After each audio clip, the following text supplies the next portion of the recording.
et endurci par les combats, pousse Trunks dans ses retranchements, aussi bien physiquement que mentalement. Son but, débloquer le Super Saiyan en lui. Malgré que Trunks soit précoce, seule une rage incontrôlée peut libérer cette transformation. Trunks en profite également pour tenter d'en savoir plus sur son père, qu'il n'a jamais connu, le mystérieux Vegeta. À l'évocation de ce nom, Gohan sourit. Il lui dit que son père était un homme très secret et compliqué, mais il était brave, fort et extrêmement noble, réconfortant ainsi les fantasmes du garçon.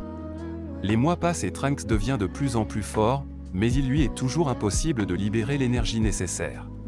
Ses cheveux refusant de tourner au jaune, caractéristique des Super Saiyans. Gohan le sait, il en est sûr, Trunks sera bientôt plus fort que lui. Mais toute bonne chose a une fin. Dans une autre ville rappelant la beauté des jours meilleurs, n'ayant jamais subi la destruction des cyborgs, des survivants se surprennent à s'amuser dans une fête foraine, deux individus font irruption. Les cyborgs. Ils s'amusent dans les manèges, mêlant attraction et massacre, sans se soucier des innocents. Leur rire se mêlant aux larmes des victimes. Les habitants appellent l'armée, mais personne ne leur répondra. Gohan et Trunks arrivent alors.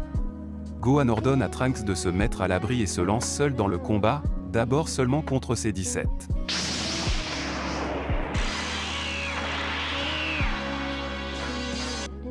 D'abord, il semble prendre le dessus, mais rapidement la tendance s'inverse.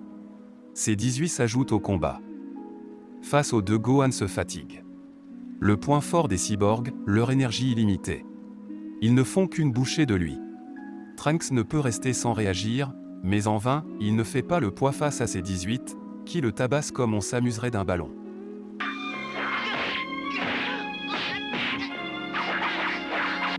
Il arrive néanmoins à avoir un coup sur la cyborg, la faisant exploser de rage. Alors qu'elle s'apprête à l'achever, il est sauvé in extremis par Gohan. Mais à leur trousse, les cyborgs lancent une pluie de rafales d'énergie.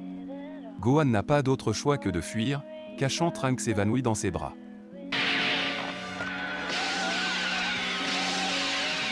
Malgré le danger, il tient bon. Alors qu'il arrive à leur échapper, ces 18 relâchent une vague d'énergie dévastatrice. Lorsque la fumée s'évapore, la ville si douce n'est plus qu'un désert. À la fin du cauchemar, les cyborgs avec leurs esprits d'adolescents s'ennuient et abandonnent leurs recherches. Dans les débris, après leur départ, on retrouve Gohan, blessé. Son bras a été arraché. Il s'empare